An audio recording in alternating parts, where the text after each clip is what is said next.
Hello students, next class में हम continue कर रहे हैं एनपीओ में कुछ इंपॉर्टेंट टर्म्स के साथ। अभी तक मैंने आपको बताया कि एनपीओज में फाइनेंशियल स्टेटमेंट्स को प्रिपेयर करना उतना ही मैंडेटरी है जितना प्रॉफिट सीकिंग ऑर्गेनाइजेशंस के लिए इम्पोर्टेंट है।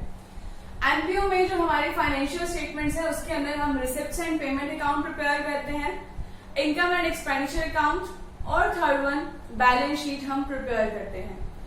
अभी यहाँ पर जो मैंने टर्म्स लिखी हैं ये सारी टर्म्स हमारी एनपीओ से रिलेटेड है, क्योंकि आगे जब आप क्वेश्चंस करोगे तो उनमें यही वर्ड्स आपको मिलने वाली हैं, यही टर्म्स आपको मिलने वाली हैं।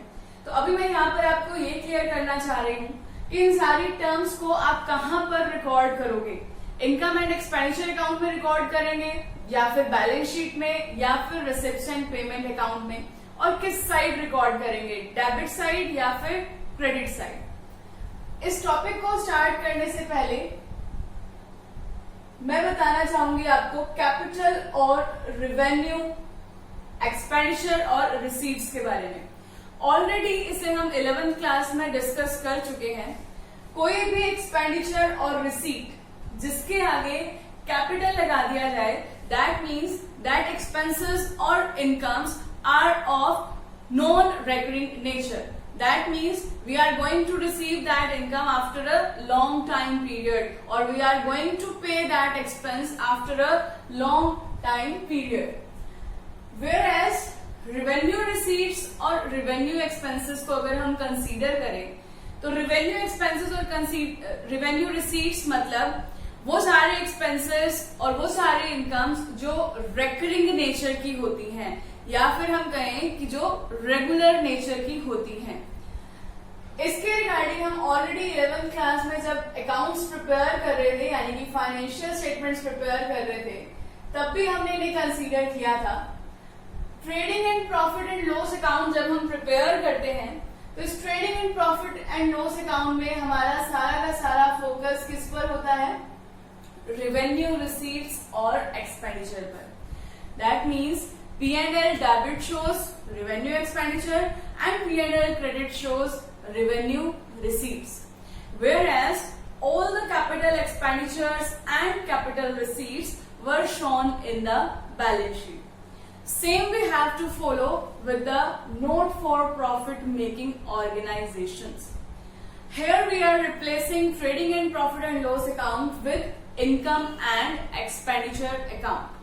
So debit side of income and expenditure account will show all the expenses but are of revenue nature only, and credit side of income and expenditure will show all the incomes but of revenue nature only. That means we have to concentrate on revenue expenses and revenue receipts while preparing income and expenditure account.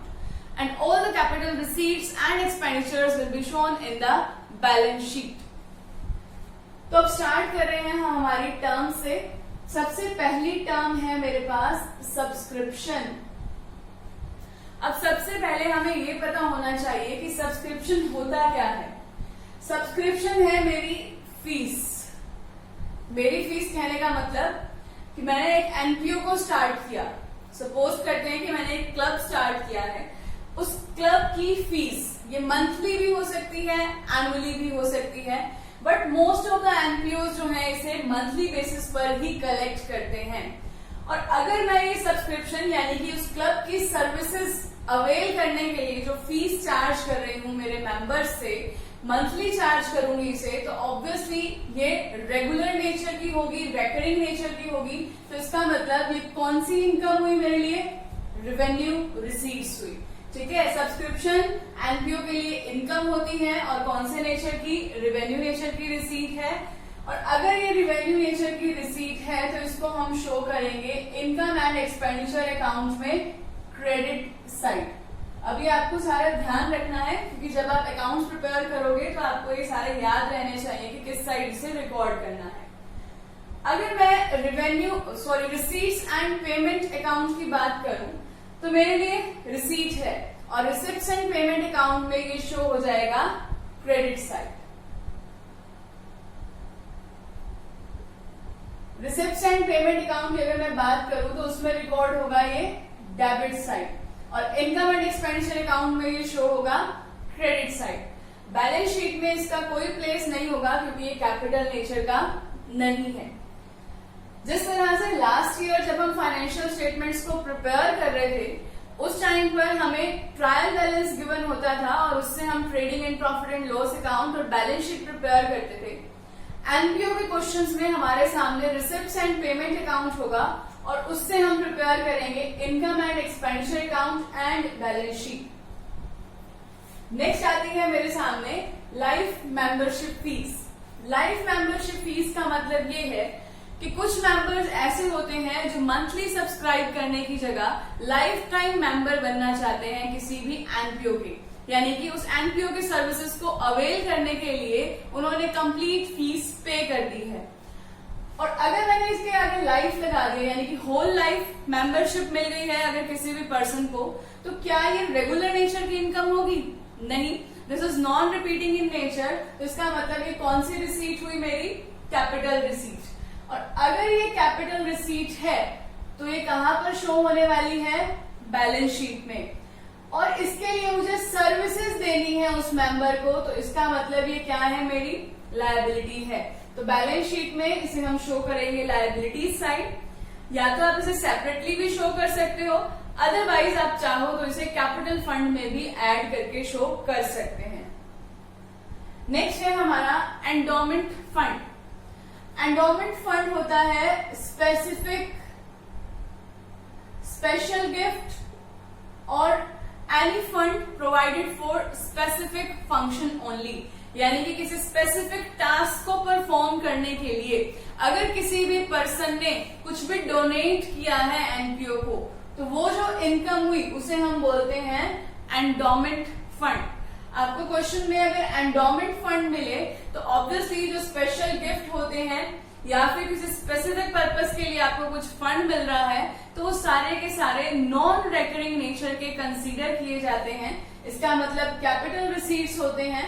तो endowment fund को भी हम कहां पर show करेंगे? Balance sheet में liabilities side. Liabilities side इसलिए show किया है क्योंकि इस गिफ्ट के बदले में अभी तक एक तो आपने कुछ दिया नहीं, दूसरी बात अगर ये किसी भी स्पेसिफिक पर्पस के लिए दी गई है तो जब तक वो पर्पस आप कंप्लीट नहीं करोगे तब तक ये आपकी लायबिलिटी ही रहने वाली है। नेक्स्ट आती है हमारी एंट्रेंस फीस। एंट्रेंस फीस के रिगार्डिंग दो व्यूज हैं। कुछ लोग ऐसा कहते हैं कि जो एंट्रेंस फीस है वो कोई भी मेंबर एक ही बार पे करता है जब वो एंट्री लेता है, और ये entrance fees in addition to subscription होता है, यानी कि जो आप मंथली सब्सक्रिप्शन ले रहे हो वो अलग है। उसके अलावा जब आप किसी भी क्लब में मेंबरशिप ले रहे हो तो उसकी एंट्री फीस जो है उसे हम एंट्रेंस फीस बोल रहे हैं।